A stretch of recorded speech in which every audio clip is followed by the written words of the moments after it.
in the UPC that, these are written in the UPC, the player shall at all times conduct himself in accordance with the standards of good citizenship, good moral character, and good sportsmanship. The player shall not do anything which is detrimental to the best interest of the club and the PBA. The player acknowledges that aside from being a professional basketball player, contracted with the club and the PBA, he is likewise a representative of the club and the PBA. He further acknowledges that he is a public figure whose actions off the court can influence the public, the fans, and especially the youth. He further undertakes to carry himself in public, including his posts in social media, in a proper and respectful manner, in good demeanor, and worthy of emulation from the public.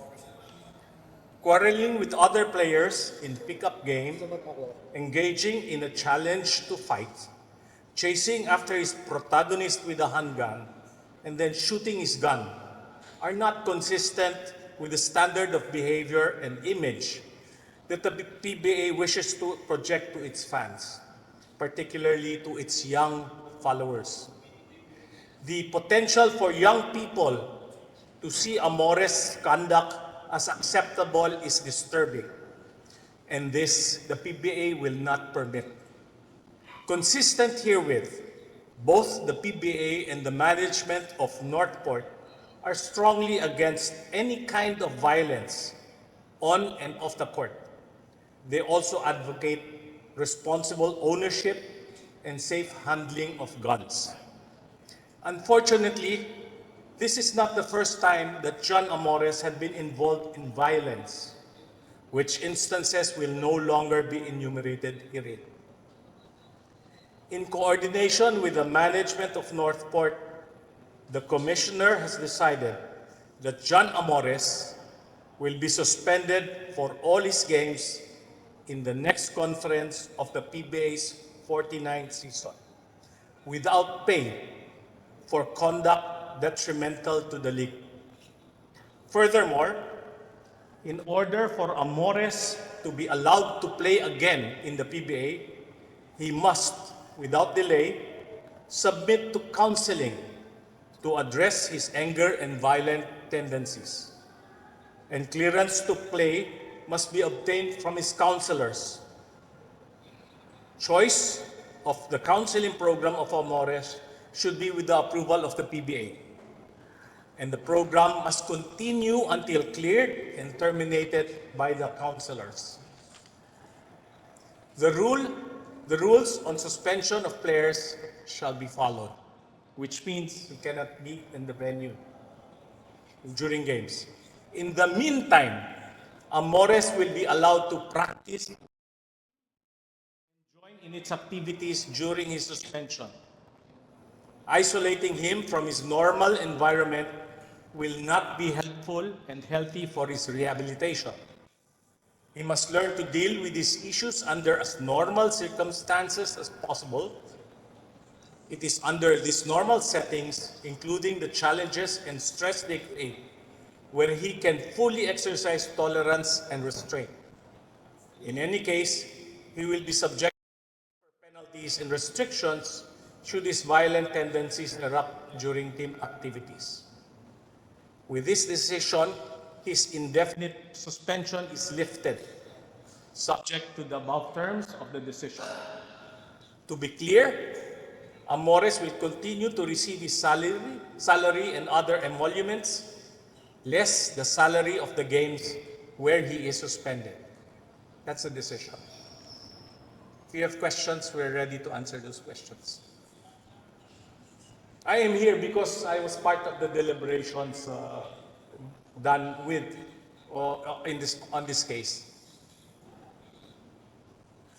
Questions? So wala na? Yes. Pagka publish siya after the Commissioner's Cup, makakalaro siya. He has to be cleared by his counselors. Okay. We remember, even after he's cleared to play by his counselors, but his program requires that he finishes even beyond the clearance, he has to finish the counseling program.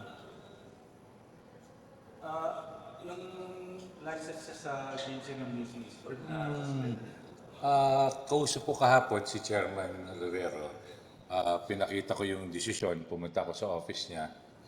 Sabi niya, okay naman to. So, meron din silang sariling, iimbestigahan din nila ng kanilang legal at sina chairman kung anong gagawin nila. So, hindi pa natin alam kung anong gagawin ng GAB, pero may coordination na kami. Pinadala na namin yung letter kay chairman. So, tingnan natin kung anong desisyon ng GAB. Yung sa counseling po ba na sinasabi po dyan na si Captain po ang may hawak ng PBA lang? Tayo, kung approve sa atin, kung saan siya magka-counsel o kung sino yung doktor, okay din sa atin. One conference suspension siya for the next conference. So from here, hindi na natin Pero katulad sinabi na Tony, pwede sa practices, pwede sa mga activities ng games, pero hindi siya pwedeng pumunta sa game venue natin. Pag may game sila. kung wala siyang salary pero pwede siyang mag-practice. Kinukompute nila yung salary. What portion will, remember, ang salary that will be deducted from him will be those salaries for the games. Okay? But meron yan residual where he can receive his salary while practicing and joining team activities. Wala yun. Yes. Parang ginagawa natin, katulad pa sabi, parang anak natin itong mga players. Yes. So pag may anak tayo, pinaparusahan natin, pero hindi natin pinapabayaan. So yung yung ano ng PBA. According with the decision of the case, affect this stay in the country. Well, hopefully, tandaan nyo, katulad ng sinabi ni Kom, parang mga anak natin yan, di ba? We treat them like that.